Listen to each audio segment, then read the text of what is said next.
toutes et à tous, c'est Hermès, j'espère que vous allez bien, j'espère que vous avez apprécié le live d'hier. Si vous l'avez loupé, replay directement sur la chaîne YouTube des rois du Bitcoin, n'hésitez pas à aller faire un petit tour si ça vous intéresse. On va faire un top crypto demande, beaucoup de cryptos m'ont été demandés, et on répondra aussi à peut-être quelques questions qui m'ont été posées en fin de live, et avec grand plaisir d'y répondre, notamment recto verso. Je pense que ta question profitera à l'ensemble de la communauté. On commence maintenant. Avant de commencer, je vous invite toujours à rejoindre le Discord des rois du marché. Vous trouverez le lien dans la description à l'intérieur, une documentation. Ici, dans l'onglet documentation, le petit salon, une stratégie qui s'appelle la stratégie des 4 rois. N'hésitez pas à l'utiliser, vous en imprégner, vous en inspirer pour vous aussi trouver votre propre style d'investissement. Personnellement, je l'utilise depuis plusieurs années et m'offre d'excellents résultats, que ce soit sur les marchés traditionnels ou même les marchés crypto. Ça fonctionne aussi, bien sûr. Très bien, on va parler Bitcoin, on va venir dans les toutes petites time frames. J'ai d'ailleurs beaucoup fait rigoler Mati, hier dans le Discord. J'ai essayé de comprendre pourquoi il y avait une appréciation relativement franche, notamment sur le S&P 500. On a d'ailleurs clôturé au-dessus des 3900 points, et Bitcoin restait galéré, entre guillemets, sur les 20 500 $, et je me suis dit, mais pourquoi, en fait, il reste bloqué? En fait, c'est plutôt le jeu des scalpers, et on avait énuméré que si on venait, en fait, à clôturer, à travailler et accepter au-dessus des 20 700 $, à ce moment-là, on pourrait aller en ligne droite sur les 21 500 $. Bon, finalement, on a accepté, on a même continué à travailler. On se trouvait où? Dans une zone de rechargement de vente logique court terme. En somme, les scalpers sont sortis sur ces 3 petits traits jaunes, donc c'était plutôt haussier ici. Mais si on avait en fait travaillé en dessous des 19 975 $, à ce moment-là, les scalpers seraient également probablement sortis pour se repositionner plus tard, mais on aurait potentiellement eu une continuation baissière. Bon, c'est la hausse qu'on a choisie. On se trouve dans une zone de rechargement de vente logique, et tout au long de la nuit, on a travaillé tranquillement dans cette zone de rechargement. Et on tente ce matin, à la surprise pas forcément générale, parce que c'était plutôt bien encadré et bien anticipé par l'ensemble du Discord. Vous avez eu beaucoup de scénarios dans ce sens-là, on est en train de résoudre par le nord, ce qui est plutôt positif. Donc on a des objectifs bien sûr beaucoup plus hauts, sur les 21 500 $, ensuite on partirait sur les 22 300 $. Après vous avez une énorme box blanche ici, ce sera une énorme résistance, et après le premier arrêt de tout le précédent mouvement. Alors à ce moment-là on se met plus en 5 minutes, vous comprenez que c'est un peu plus compliqué, mais premier arrêt juste ici du précédent mouvement aux 23 300 $ à peu près. Donc on continue entre guillemets à travailler tranquillement, et on peut se poser la question pour, alors tous les indicateurs techniques, RSI, MACD, etc., Weekly, Daily, 4 heures, 1 heure, ça reste bullish sur du court terme, donc on arrive de toute manière sur des résistances et sur des bloqueurs, notamment sur Ichimoku Kinkoyo, on va pas forcément les numérer ici, mais juste pour vous expliquer par rapport à la psychologie. On est dans une psychologie extrêmement baissière, il y a des gens qui vendent, et en réalité il faut bien comprendre qu'il y a plus de vendeurs au-dessus des 20 000 $ que d'acheteurs en dessous des 20 000 $. Si le prix s'apprécie, c'est qu'il y a des personnes qui sont très motivées, notamment en vente en découvert, soit pour hedger leur portefeuille d'investissement, et c'est ce qu'on a en fait observé lors du précédent short squeeze. On a plus de 1,5 milliard de $ au niveau des shorts qui se sont fait exploser, et dans les tout petits rebonds, voilà, les toutes petites baisses, vous voyez ici, ça baisse, à peu près, je sais pas, peut-être de 3-4%, on peut 3% peut-être, et ça remonte entre guillemets de 3%, et on peut en observer en réalité les clusters de liquidité. Donc je suis sur FTX ici, au niveau des liquidations, et vous voyez, dès que ça baisse un petit peu, en fait, il y a très peu de liquidation de longue, mais dès que ça monte un petit peu, il y a beaucoup de liquidation de short. Bon, en somme, ça veut dire quoi? Ça veut dire qu'il y a plus de vendeurs à découvert sur ce marché plutôt que de longues, et si les longues sont très bien, confortablement installées, plutôt avec leur stop sous les précédentes structures, en somme, en dessous des 17 600 $. Il y a un gros paquet de liquidités là-bas. Ça ne veut donc pas dire qu'on n'ira jamais les chercher, mais ça ne veut pas dire non plus qu'on ne peut pas apprécier ce prix. Le Bitcoin suit le marché. Avec un peu plus de difficultés, oui, mais beaucoup de vendeurs, entre guillemets, très motivés. Et lorsque les whales auront décidé, ou les big boys, ou la smart money, ou les échangeurs, ce que vous voulez, auront décidé d'aller chercher fortement la liquidité au nord, à ce moment-là, on pourrait éventuellement aller la chercher et avoir un magnifique short squeeze pour aller tout chouche, chercher nos objectifs de prix, comme vous pouvez bien sûr l'imaginer. À partir des 21 500 $, ça va probablement commencer un petit peu à travailler. On sera dans une belle zone de rechargement de short court terme ici, et on aura beaucoup d'objectifs de TP, un long take profit complètement logique aux alentours des 22 000 $. Ce sont des prix psychologiques qui devront en fait faire résistance, comme vous pouvez bien sûr l'imaginer. Après, tous les voyants sont au vert. En tout cas, c'est ce qu'on observe aujourd'hui, que ce soit sur la cryptosphère ou sur les discords, etc. On break et on clôture notre total market au-dessus des précédentes obliques, précédentes trendlines, donc on cherchera bien sûr d'avoir des formes de structure derrière ces obliques et derrière cette trendline pour pouvoir relancer la dynamique et transformer cette dynamique de fond plutôt baissier, très long terme, vers une dynamique plutôt tendancielle haussière. On a déjà structuré des W daily dans des W daily, on pourrait transformer un magnifique W weekly. Bon, franchement, on peut le dire, même si ça peut être un magnifique piège entre guillemets haussier, Ici, ce sera plus le moment de shorter en réalité, parce que le marché aura pris probablement sa décision pour aller nous faire des belles respirations, avec des objectifs aux alentours des 1,6 trillion. Ici, sur le premier arrêt de tout le précédent mouvement par rapport à la TH. C'est clairement ça après l'objectif. Hein. Si on vient à clôturer, à valider, à transformer cette consolidation, cette réaccumulation, on peut éventuellement l'appeler comme ça, l'objectif ce sera au minimum d'aller chercher le premier arrêt par rapport à cette structure. Ça peut toujours être un piège. À ce moment-là, risque management, take profit partiel, on prend les profits quand ils se présentent. On voit Dogecoin avec le rachat de Twitter qui est on fire, il repousse encore 17% ce matin.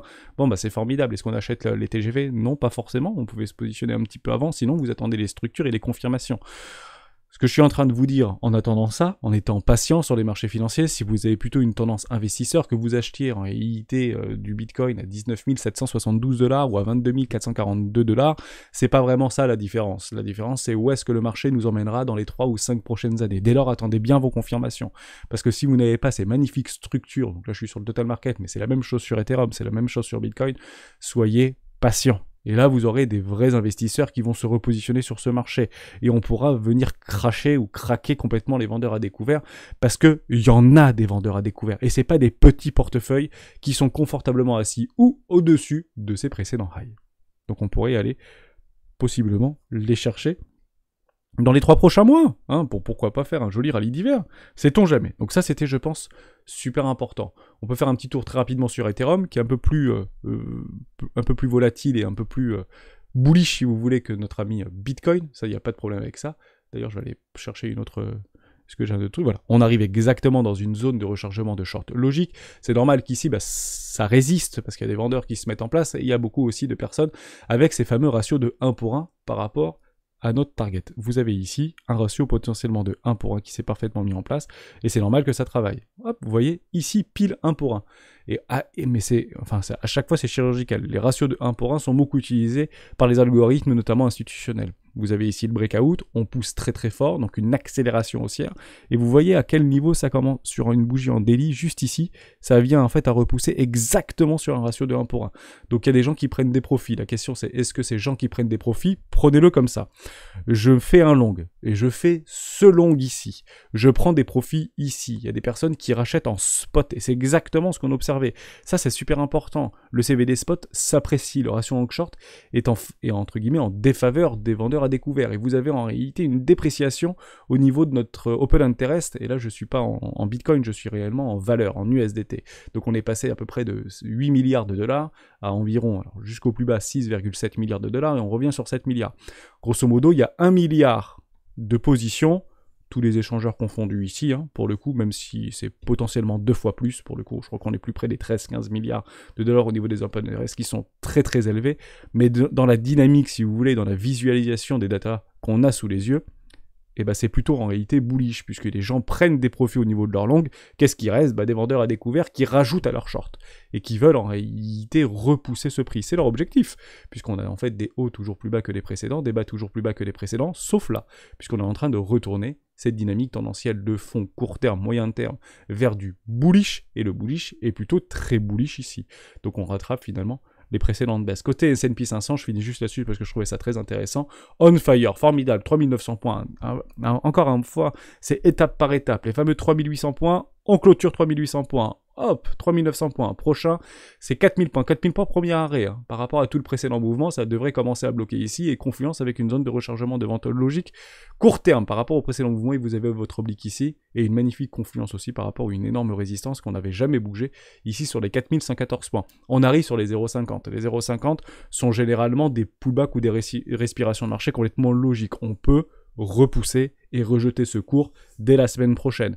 Je vous rappelle qu'aussi on a un énorme catalyseur la semaine prochaine, qui est le FOMC, jeudi prochain, comme vous pouvez bien sûr le savoir. On est d'ailleurs en train, j'essaie d'avoir mes transitions, on est d'ailleurs en train d'essayer potentiellement de switcher la mentalité au niveau des opérateurs de marché sur les Fed Funds. Donc actuellement on est toujours sur 82% au niveau des taux directeurs à 0,75%. D'ailleurs la Banque Centrale Européenne l'a fait d'ailleurs, elle est montée à 2%, donc 0,75 points de base aussi sur les taux directeurs à 10 ans.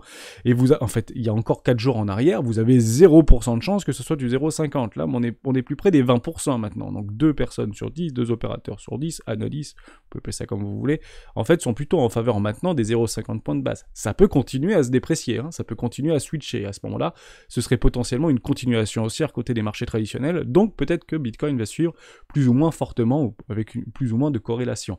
Ici, vous avez en réalité un espèce de flippening, si vous voulez, donc je le prends pas en compte, le fameux 5,25, à mon avis, on n'ira probablement pas au-dessus des 5,25, sauf si l'inflation explose. Si on repasse à 10% d'inflation aux États-Unis, à ce moment-là, notre rallye d'hiver, on l'oublie, hein. On s'accroche pas à nos rêves, hein. Vous connaissez l'histoire, hein. Mais si vous reprenez ici, par rapport en réalité, il y a encore quelques jours, je vais parler de 10 jours en arrière, vous avez potentiellement un pivot, ce fameux FIMO, ça veut dire à quel moment la Fed à son plus haut, va descendre les taux. C'est ça que le marché essaye de passer. Donc on était en fait à décembre, voire janvier 2024, décembre 2023. Ici, par rapport à un point pivot, maintenant on est en train, entre guillemets, de le restreindre. Et on était encore hier, donc c'est un tout petit peu bougé, mais hier encore, on était à juillet 2023. En somme, est-ce que les opérateurs de marché sont en train d'anticiper un pivot pour mi-2023 et non plus fin 2023? Ça aussi, ça a un impact sur les marchés financiers, comme vous pouvez bien sûr l'entendre. Les résultats d'entreprise sont quasiment tous passés, plutôt mitigés dans sa grande globalité. Meta s'est fait découper, Google s'est un petit peu fait malmener, Amazon s'est fait aussi un petit peu malmener, et Apple a bien performé par rapport à des résultats, bien qu'on avait bien anticipé, à moindre mal, une baisse au niveau des volumes de vente vis-à-vis de l'iPhone 14. Ça a bien été relevé, finalement, ils n'en ont pas trop tenu rigueur pour le coup, en tout cas le marché n'en a pas trop tenu rigueur. Est-ce qu'éventuellement on pourrait faire de nouveaux plus hauts? Je pense que les résultats du 4e trimestre seront déterminants, comme vous pouvez bien sûr l'imaginer, voir les résultats annuels. Là c'est la première couche, soit on valide un rebond au niveau des entreprises, donc on arrive à être résilient parce qu'on voit que le PIB américain d'ailleurs s'est apprécié par rapport au dernier trimestre, donc plutôt positif. Est-ce qu'on va confirmer ou est-ce qu'on va continuer vers la baisse? Et à ce moment-là, on pourrait potentiellement avoir une panique sur les marchés financiers, bien qu'on aurait eu des jolies respirations d'hiver. Ok, donc ça c'est super important. Donc vous savez, hein, c'est vraiment pas à pas au niveau des marchés financiers. On essaye de travailler en fonction des informations qu'on a à un instant T, en fonction de ce que l'on voit et non pas en fonction de ce que l'on croit. Ce que l'on croit, ce sont nos scénarios. Et un scénario en fonction de ce que l'on croit est toujours backé par un risk management. C'est super important. Et ce risk management, vous l'avez soit dans votre stratégie d'investissement, soit directement dans vos setups de trading, comme vous pouvez bien sûr l'imaginer. Voilà, j'ai fait à peu près tout le tour de ce que je voulais faire. Rien de plus à dire, plutôt content de voir le Bitcoin s'apprécier. Ces petits scalpers qu'on a réussi à déborder, on l'avait bien noté ensemble, 20 600 $, 19 980 $. Si on passait en dessous, à ce moment-là, c'était plutôt baissier. Si on passait au-dessus ici, potentiellement une accélération haussière, on pulvérise avec un petit peu de mal pour le coup, cette petite zone de rechargement de short logique, mais beaucoup de vendeurs à découvert. Puis derrière, on va aller chercher nos objectifs. Premier chaîne target, 21 500 $, prix rond, ça peut être pas mal. Attention, on sera exactement sur un 0,50. Alors je sais plus où est-ce que je l'avais mis celui-là, le 0,50. On en avait parlé d'ailleurs hier dans les vidéos des rois du Bitcoin, je sais plus. Bon bref, un 0,50, voilà, juste ici, 21 660 $, comme ça vous l'avez, exactement les 0,50 par rapport à tout le précédent mouvement, peut-être un tout petit peu plus bas, il est mal vu, bon, grosso modo 21 500, et on reste là-dessus, bien évidemment. Pourquoi double top crypto? J'avais beaucoup réfléchi, et puis je me suis dit que j'allais vous faire bénéficier, vous savez, vous êtes très très nombreux à vous inscrire sur Bybit avec mes liens d'affiliation, donc je vous en remercie infiniment. Mais je voulais en fait vous récompenser par rapport à ça et vous redistribuer, si vous voulez, les petits bonus d'affiliation pour les prochains qui viendront. Donc actuellement, vous le savez, Bybit vous offre 45 $ sur les contrats futurs si vous utilisez mon lien et que vous cliquez bien à s'inscrire à l'événement. Je vous propose pour les 50 prochains, donc ça va probablement aller vite, mais pour les 50 prochains inscrits via mon lien d'affiliation, je double ce bonus. Par contre, je le double pas sur les contrats futurs. Je le double en spot. Vous avez juste à me donner votre UID, donc c'est votre numéro d'identification, et une adresse ERC20, donc plutôt Ethereum USDT URC20, comme ça sera beaucoup plus facile. Je vous mettrai juste un fil d'actualité pour ceux que ça intéresse, bien sûr. ByBTC Aid, je vous créerai un petit fil, et vous me donnerez juste votre UID par rapport à votre inscription et une adresse ERC20. La seule condition, c'est de mettre au minimum 100 $ en équivalent soit USDT, soit dollar, soit SEPA, soit Bitcoin, soit ce que vous voulez. Si vous avez des échangeurs sur sur Binance par exemple, ou sur Crypto.com et que vous voulez faire un petit peu de contrat futur, un petit peu de scalping, un petit peu de choses comme ça, puisqu'il y a pas mal de concours qui vont arriver là sur Bybit, ça peut être intéressant, minimum 100 $, et je double la prime, si vous voulez, au niveau de Bybit. Je valide ça sur les 50 premiers, donc ça va être relativement vite. Je voulais vraiment vous récompenser par rapport à ça, donc ça fait un petit budget, vous faites le calcul, 45 x 50, mais ça me fait plaisir de vous rendre l'appareil, bien évidemment. Et comme on n'oublie personne chez les rois, lundi on fera aussi un giveaway par rapport à une petite clé Ledger, puisque j'aime bien vous les faire gagner, et j'ai l'impression que ça vous plaît. Si jamais vous avez d'autres idées, si vous connaissez d'autres influenceurs qui vous font gagner peut-être d'autres choses, 250, 300, 500 $, etc. Bah dites-moi ce qui vous plaît le plus, comme ça je peux bien sûr vous en faire bénéficier. J'ai pas tant d'idées que ça sur ce coup-là, mais voilà, j'espère que ça vous plaira. Donc qui tout double, double et double top crypto, je vous double la prime de parrainage ou le bonus entre guillemets parrainage par rapport à Bybit sur des USDT spot. Si vous voulez les retirer, aller faire un resto, c'est possible aussi, comme vous pouvez bien sûr l'imaginer. Voilà pour ça. Je vous mettrai tout ça dans la description et je vous mettrai tout ça également directement sur le Discord. On parle de BitDAO. On y va, d'ailleurs, en parlant de Bybit, c'est Pierre, Adrien, qui voulait qu'on en parle au niveau de BitDAO, avec grand plaisir d'en parler. Donc on peut aller relativement rapidement, on est en train de structurer des petites choses très intéressantes, on vient chercher les derniers rescapés futurs millionnaires, qui viennent complètement mettre leur stop complètement logique en dessous des précédents lots, donc on vient les pinguer. Alors il me semble pas que cette mèche soit vraie, hein. Pour le coup j'ai vraiment un petit doute, on va le regarder ensemble, donc il faut passer dans une toute petite timeframe si vous avez des doutes, et il faut regarder si oui ou non il y a eu des exécutions. En 1 minute, est-ce qu'on le voit ou pas? On va aller très loin, il faut baisser encore, voilà.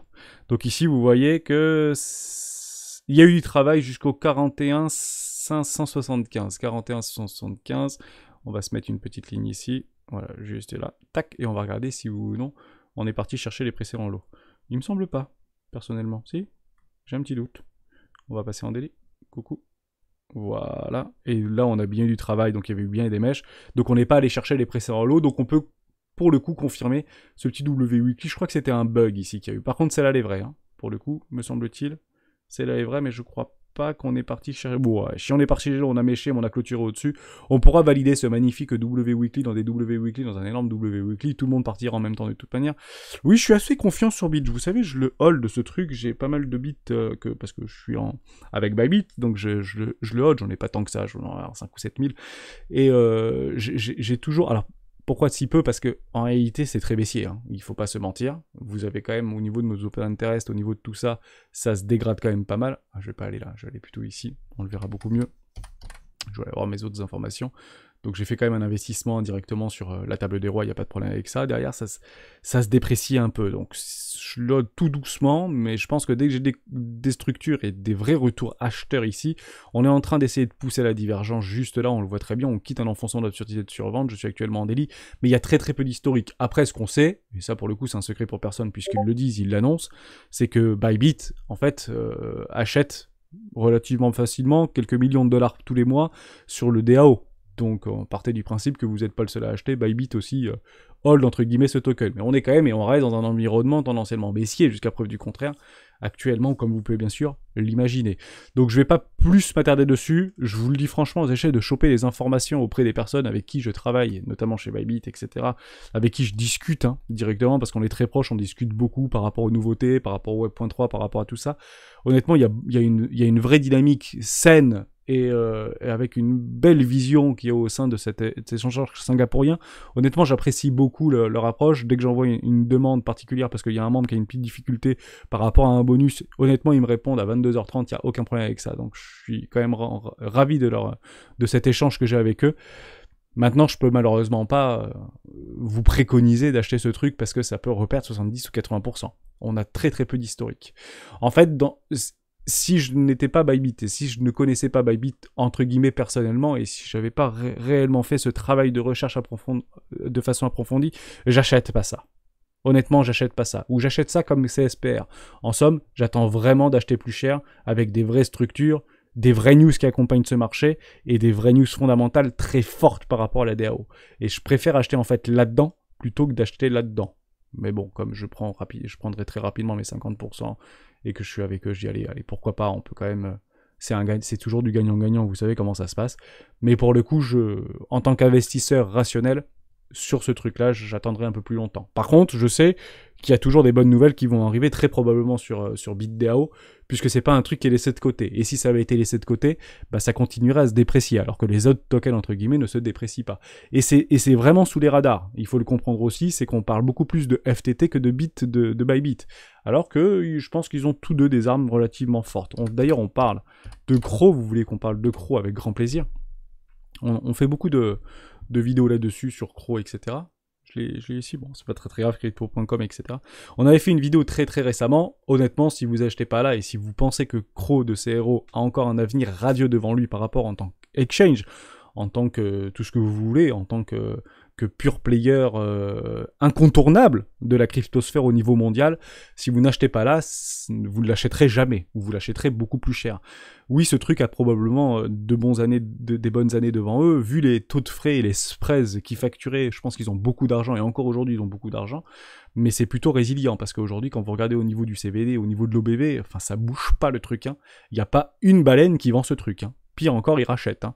Et ils rachètent tout, d'ailleurs, c'est ça qui est intéressant de l'observer. Vous voyez ici, vous avez des explosions de volume et des explosions au niveau de l'OBV. Ici, des explosions de volume et des explosions d'OBV. Mais vous les avez pas là, les explosions. Vous les avez quand? Dans les breakouts. Vous les avez pas là. Vous les avez quand? Dans les breakouts. Vous les avez pas là. Vous les avez quand? Dans les breakouts. Vous voyez ce que je veux dire? Attendez, soyez patient, attendez des ruptures. Si vous êtes dans Crow, bah, ne faites rien, parce que vous n'avez aucun signal. Si vous n'êtes pas dans Crow, à ce moment-là, attendez le signal. Pour le coup, pourquoi pas mettre un investissement sur un magnifique W-Weekly. C'est en tout cas ce que je ferais personnellement si ce truc m'intéressait, comme vous pouvez bien sûr l'imaginer. Lucky Block, Lucky Block, L-Block, je sais plus ce que c'est. Je crois que c'est ça. C'est Refas, mais qui voulait qu'on en parle de Lucky Block. D'ailleurs, il y a eu une V1, V2, V1, vous savez, sur la Binance Smart Chain, sur BNB Chain, et vous avez eu aussi la V2 sur Ethereum. Bon, à la base, c'était sympa, c'était un petit peu l'Eldorado des jeux d'hasard qui allaient 100% être décentralisés. Finalement, j'ai l'impression qu'ils ont pris un virage à 180 degrés et qu'ils sont pro-NFT maintenant. Alors, est-ce que c'est question réglementaire ou pas? Je ne sais pas du tout, on va aller regarder ça. Des blocs, Lucky Block. Donc je suis un peu dubitatif pour être tout à fait franc, on va prendre Lucky Block V1, parce qu'on va pas prendre... Logiquement c'est assez similaire entre la V1 et la V2, Lucky Block V1 sur la Binance Smart Chain, donc voilà, BNB Smart Chain. Donc je pense qu'ils ont fait la V2 pour avoir un peu plus de possibilités, un peu plus de candidats, entre guillemets, ou d'investisseurs, ou de spéculateurs, hein, par rapport à Ethereum. Donc ça se déprécie quand même pas mal, je sais pas du tout à combien ça avait été lancé, entre guillemets, Lucky Block, mais ça fait partie, entre guillemets, dans les petits papiers de la cryptosphère, comme un bon candidat pour le prochain bull run. En tout cas, c'est ce qui se dit. Est-ce qu'il faut investir maintenant ou pas? Est-ce qu'il faut holder, entre guillemets, et ajouter à notre paire, si vous êtes convaincu par ce token et que vous voulez, entre guillemets, le holder pendant 5 ou 10 ans parce que vous pensez qu'il sera enquérant d'ici là, à ce moment-là, vous pouvez éventuellement passer en mode DCA. Sinon, j'attendrai des vraies structures de retournement et un vrai retour haussier sur les cryptos total, Ethereum, Bitcoin, et le marché donnera la direction. C'est toujours la même chose. Après, vous pouvez avoir des énormes explosions haussières, mais il faut des sacrées news pour pouvoir pousser un marché, bien qu'il soit extrêmement petit. Enfin, Lucky Block, c'est minuscule, hein. C'est même pas une micro-cap. Donc pour avoir une cap comme ça, pour continuer à bosser, 21 millions, c'est ridicule. Je sais même pas comment ils arrivent encore à travailler ces gens-là. Alors il faut bien regarder s'il y a encore des développeurs qui travaillent sur ce truc-là. Mais le site est super bien fait. Alors, ils ont bien sûr levé beaucoup d'argent, etc. Il n'y a aucun problème avec ça. Mais de mémoire, de souvenir, il y a encore quelques années en arrière ou quelques mois en arrière, c'était vraiment l'Eldorado pour les jeux d'hasard. Et puis maintenant, c'est quoi? Bah, c'est une plateforme de compétition de NFT. Bon, il est passé où le truc, entre guillemets jeu de casino, la roulette et le poker, 100% décentralisé pour pas piper les dés, entre guillemets, vous voyez ce que je veux dire? Donc c'est pas forcément déçu si vous voulez, parce que je ne rentre pas dans l'hyper détail de ce projet-là. Ça reste, je pense, un projet qui a peut-être une étincelle à faire, parce qu'il y a eu vraiment du travail, il y a eu beaucoup d'annonces dessus. D'ailleurs, je crois que la communauté est quand même relativement élevée par rapport à la market cap, on peut regarder. C'est intéressant. Ouais, 44 000, c'est quand même pas rien. Hein. C'est des projets, c'est 20 millions de dollars de market cap, 44 000 personnes derrière. Sur Twitter, c'est quand même pas rien. Et puis vous voyez que ça continue à tweeter. Il y a 21h, il y a machin, maison, je sais pas quoi. Enfin, il y a des gens qui sont derrière, en tout cas les reines. C'est pas un truc mort que personne ne fait. Donc je passe mon chemin là-dessus, parce que pas suffisamment, entre guillemets, d'historique, mais ça reste un bien grand mot, hein, c'est tout nouveau, hein, Lucky Block, et qu'on est vraiment dans la capitulation et dans la dépression. On est vraiment rentré dans la dépression sur ce token-là, et ça ne veut pas dire que ça ne peut pas repartir. Et ça, tu le verras très bien. Je pense que si le marché repart, à ce moment-là, tout repartira, plus ou moins avec de l'intensité, et il faudra vraiment que tu sécurises ton capital si tu as mis de l'argent là-dedans, ou beaucoup d'argent là-dedans, dès que tu arrives sur tes x2 ou 110%, si tu suis un petit peu la stratégie des 4 rois, honnêtement, fais-toi offrir au moins la moitié de ton bac, quoi, parce que trop de projets vont en déprimer plus d'un, et trop de projets vont nous rasser. On reprendra la loi de Pareto. En réalité, 20% des projets actuellement au niveau dans lesquels vous êtes investi représentera 80% de votre fortune de demain, ou votre richesse de demain. Donc 20% des projets, 80% de votre patrimoine financier de demain. C'est ça la réalité et c'est ça la vérité. Ça veut dire quoi? Ça veut dire que 80% des projets vont probablement vous ruiner. Donc bien sûr, diversifiez avec une certaine rationalité et des recherches fondamentales fortes, mais prenez vos profits. Le nerf de la guerre en tant qu'investisseur, c'est de sécuriser son capital d'investissement. Et d'ailleurs, c'est pour ça qu'il n'y a pas un trader qui fait all-in sur une idée de trend, comme vous pouvez bien sûr l'imaginer. Ça, c'était super important sur Lucky Block. Donc, je passe mon chemin, parce que c'est sur rien actuellement, je crois. Si, ça vient de passer sur sous Swap, je crois, sur un DEX aussi, parce que c'est maintenant sur Ethereum avec la V2, donc c'était juste pour ouvrir. Donc il y a eu des bridges, les bridges, ils le disent d'ailleurs eux-mêmes que ça peut se faire éclater la tronche en 2 secondes, donc voilà. La moindre news négative, comme quoi le bridge Ethereum s'est fait hacker, et bah à ce moment-là, ça repère probablement 80% de sa valeur, hein, ce truc-là. Donc soyez très très vigilants par rapport à ça, bien évidemment. On continue avec ADA. ADA, on en a parlé il n'y a pas si longtemps que ça revient ou pas ADA? On peut regarder ça. Parce qu'on avait, voilà. Bon bah c'est plutôt chouette pour le coup ce qu'on est en train de voir. Vous vous rappelez de cette petite trendline qu'on avait posée il y a très très longtemps, qui s'appelle la trendline de Magic. On avait la même chose sur le crypto total, ou on avait la même chose sur Bitcoin. Et bah ça marche, hein.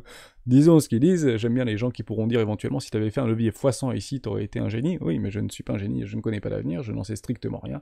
Vous posez des obliques et vous ne les bougez jamais, même si elles vous arrangent ou si elles vous arrangent pas. Donc pour le coup, ça fait office de support, on est plutôt content de l'observer. Ce qu'on veut voir maintenant sur ADA, si vous êtes éventuellement investisseur et que vous voulez potentiellement investir sur un investissement 2, qui serait pas complètement délirant, on attendra bien sûr des structures, c'est un ravalement haussier, venir piéger tous les vendeurs à découvert en première classe, avoir le pullback et continuer. À ce moment-là, n'ayez pas peur d'acheter trop cher ou plus cher, bien que vous pouvez potentiellement ici faire un quasiment x2, etc. Mais jusqu'à preuve du contraire, on est toujours dans un range, dans une dynamique tendancielle baissier. Ce qu'on voit sur ADA Cardano, c'est malheureusement baissier. C'est malheureusement baissier. Maintenant, on a un OBV totalement croissant. Je suis investi personnellement dans ADA Cardano. Je crois très fortement en cette crypto. Mais pour le coup, est-ce que ça va surperformer Ethereum demain? J'en mettrai pas ma main coupée. Maintenant, on a essayé de faire capituler et de sortir les futurs millionnaires à levier sur ce marché-là, et potentiellement que ça suffit. Pas la peine d'aller potentiellement beaucoup plus bas. Voilà pour ça. Donc, attendez des vraies structures, mais à ADA Cardano, on refait pas le monde. Je pense que c'est un très bon candidat pour les 3 ou 4 prochaines années, voire le prochain bull market, puisqu'il a aussi fait, entre guillemets, sa mise à jour, et elle s'est plutôt bien passée, me semble-t-il.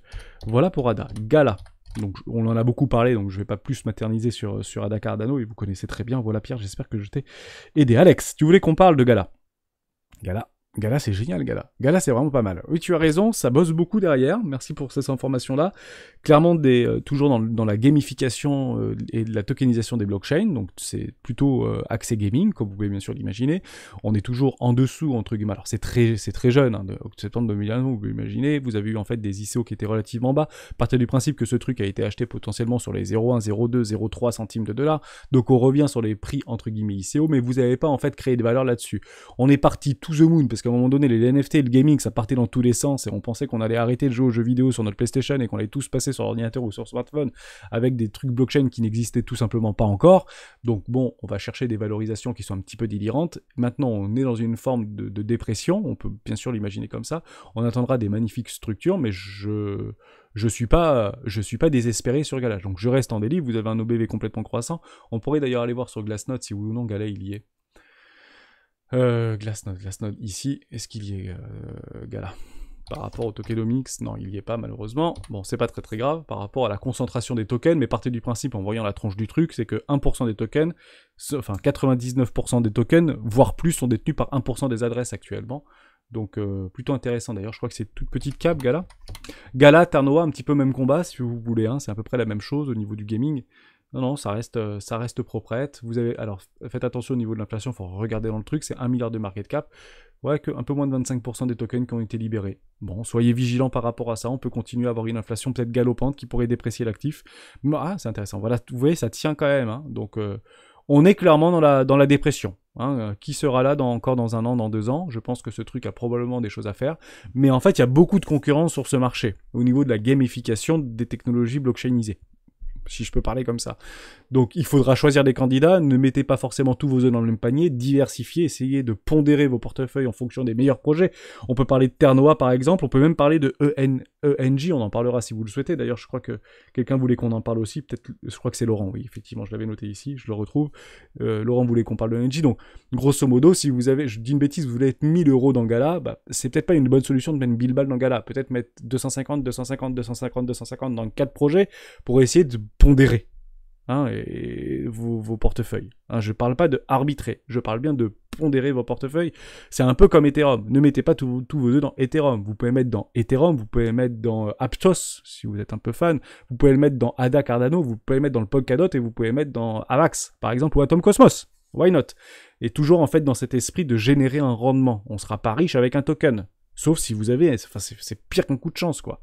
Reprenez en arrière, si vous aviez misé vous aviez mis 10 000 balles sur Solana, lorsqu'il a breaké, je dis même pas dans les bas-fonds du désespoir, lorsqu'il a breaké à la hausse, sur quasiment le top, vous serez à 450 000 $.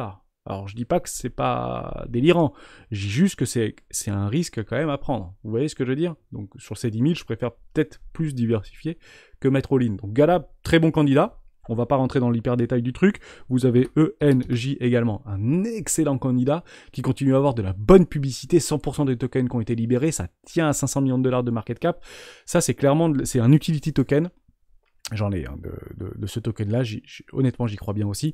Donc vous voyez qu'on vient chercher les précédents lots, on essaye de déplacer la valeur, mais on ne revient pas chercher en fait par rapport au précédent ATH. Honnêtement, ça c'est de l'Ethereum enfin c'est l'Ethereum-like si vous voulez, donc ça veut rien dire, mais c'est plutôt graphiquement si vous voulez. Vous voyez, vous allez chercher ici par rapport au précédent ATH, ça, si vous dites aujourd'hui que Ethereum est plutôt résilient, plutôt fort, plutôt serein, bah partez du principe que ce token l'est également. Ce token, c'est exactement la tronche d'Ethereum, graphiquement parlant. Donc je ne vois pas pourquoi il n'aurait pas aussi ses chances. Ça veut dire qu'il y a des gens qui y croient, si vous voulez, derrière.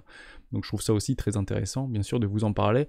Il n'y a aucun problème avec ça. C'est quand même solide. Je crois que c'est une blockchain de 2017, me semble-t-il. Je ne vais même pas regarder. Voilà, 2017. Pour le coup, je hold ce truc. Je pense qu'il sera probablement là encore dans le prochain cycle haussier. Et pourquoi pas nous offrir un prochain ATH. Pour l'instant, ça tient. Pour les investisseurs ou futurs investisseurs, attendez bien sûr les structures en W weekly. Voilà pour cette utility token, toujours dans la gamification, NFT, etc. Qui permet de... C'était sympa leur truc, c'est que ils pouvaient en fait valider. Vous avez un NFT que vous avez trouvé, que vous avez acheté je sais pas où, et en fait vous le faites passer là-dedans, et ça permet en fait de le valider, entre guillemets, de l'authentifier, enfin, un petit peu comme un poinçon. Il y avait une idée un peu comme ça derrière ENJ, je trouvais ça super intéressant. Donc honnêtement, je pense que ça a encore de l'avenir ce truc-là, il n'y a pas de problème. Donc si vous y êtes, peut-être un peu dommage d'en sortir. Ternoa, qui est en train de travailler main dans la main, notamment avec CrossJedges. D'ailleurs, en parlant de CrossJedges, par rapport au live d'hier, je vous en avais parlé, on va remettre par rapport à Retour ici. Retour vidéo, merci Christophen. Donc Hermès, quelques infos sur le token CTA, quand sera-t-il listé, à combien les avons achetés, etc. Je vous invite à revenir ici, vous faites pause sur la vidéo, vous lisez, parce que merci pour ces informations-là, c'est vraiment top, c'est clairement ce qu'on attend de la communauté des rois, comme vous pouvez bien sûr l'imaginer. Ternoa, on finit là-dessus. Ternoa, pareil, donc on était un petit peu dans l'œil du démon, ça continue à se déprécier, est-ce que CrossJedges va éventuellement pouvoir le sauver? Pareil, une banque gamifiée au niveau des NFT. Donc vous pouvez échanger directement, me semble-t-il, sur Ternoa. Je sais plus si c'est bien ça par rapport à CrossJedges. Bon, on peut aller regarder, voilà. Construire les blockchains NFT, etc. Voilà, ça bosse avec... je sais que c'est sur voilà, CrossJedges, 20 minutes, ok, MetaTruc. Regardez, Caps, pourquoi pas. Il me semble que c'est un projet français ou un projet belge, je sais plus. Vous me le direz en commentaire. Mais why not? Why not? Toujours la même chose. Hein. On est un peu dans l'œil du démon. 26% des tokens qui ont été libérés. Il y a une offre maximum. 27 millions de market cap. C'est rien, quoi. Donc, partez du principe que 27 millions de market cap, si on reprend un petit peu plus haut, bah, c'était un peu plus en market cap. Est-ce que ce truc vaut 10 millions? Est-ce que ce truc vaut 50 millions? Est-ce que ce truc vaut 100 millions? Faites vos propres recherches et statuez dessus et arbitrez dessus. Et derrière, mettez un investissement lorsque vous aurez bien sûr des retours de dynamique tendancielle. Il faut continuer à produire. En réalité, tous les tokens qu'on voit aujourd'hui sont peut-être sous-évalués, mais la réelle valeur même si c'est sous-évalué, essayez de me suivre. Vous avez aujourd'hui Ternoa qui vaut 27 millions. Pour vous, peut-être que ça vaut beaucoup plus. Mais partez du principe que ça vaut 27 millions en fonction des informations qu'on a aujourd'hui. Ça, c'est super important de le comprendre. En somme, par rapport aux partenariats qu'ils ont, par rapport comment on dit ça, par rapport à comment je dis ça, leur armoire, ou je sais pas, leur bibliothèque, si vous voulez, de partenaires, de jeux, de machins, de tout ce que vous voulez, et ben en réalité, pour les yeux d'un investisseur futur, c'est ce que ça vaut. C'est super important de le comprendre, parce qu'il le voit à ce prix-là. Dès lors, pour avoir une meilleure appréciation du token, c'est qu'il faut ajouter des choses, continuer à sceller des partenariats, continuer à faire grossir, si vous voulez, leur bibliothèque de partenaires, de jeux, de tout ce que vous voulez, d'innovation, des nouveautés, plus de scalabilité, plus de tout ce que vous voulez. Et ça, je pense que c'est extrêmement important. Extrêmement important. On en avait parlé d'ailleurs hier par rapport à Uber. Uber a une valorisation relativement plate, relativement stable. Est-ce qu'il faut investir? Bon, c'est toujours pareil, c'est très sujet à la volatilité, à la spéculation par rapport à des idées. Mais partez du principe que, regardez, hein, vous avez connu en réalité Uber Eats sur ce niveau-là. Donc, franchement, c'est... On dirait un Fiat. Uber, c'est du Fiat en réalité, avec beaucoup de volatilité, mais grosso modo, c'est assez stable. Mais partez du principe que entre ici 2019 et ici, nombreuses villes ont été conquises par Uber. Nombreuses villes ont été conquises par Uber Eats. Nombreuses villes ont été équipées des trottinettes de Uber, etc. Et ça ne fait qu'augmenter. En somme, logiquement, si on part de ce constat-là, par rapport à leur expansion, parce que ça perd du pognon puissance 1000 ce truc, hein, ça perd 1 milliard d'euros par trimestre, mais partez du principe que si vous continuez à construire et à bâtir votre empire, à ce moment-là, on devrait plutôt voir quelque chose comme ça. Or, ce n'est pas ce qu'on observe. Donc ce qui maintient le prix en réalité de l'action Uber, c'est bien évidemment leur croissance matérielle, si vous voulez, leur croissance d'innovation, leur croissance technologique, plus de rapidité, plus de tout ce que vous voulez, et puis on rajoute un peu plus de commission, parce que sinon on va pas avoir un bon bilan. On avait dit moins 1 milliard, on n'avait pas dit moins 2 milliards, boum, au lieu de prendre 20% de commission, on prendra 25% de commission, de toute manière, on est leader, et s'ils partent, ils sont au chômage, les gens, vous voyez ce que je veux dire? Donc, qu'on aime ou qu'on n'aime pas, mais c'est vraiment ce qu'il faut comprendre. Le prix actuellement qui est identifié encapsule ou valorise aussi les nouveautés qui viennent au quotidien. Et c'est la même chose pour nos tokens préférés. En somme, si vous avez aujourd'hui un token qui a décidé de plus bosser, bah partez du principe qu'il faut peut-être pas se l'approprier, bien évidemment. Voilà pour ça.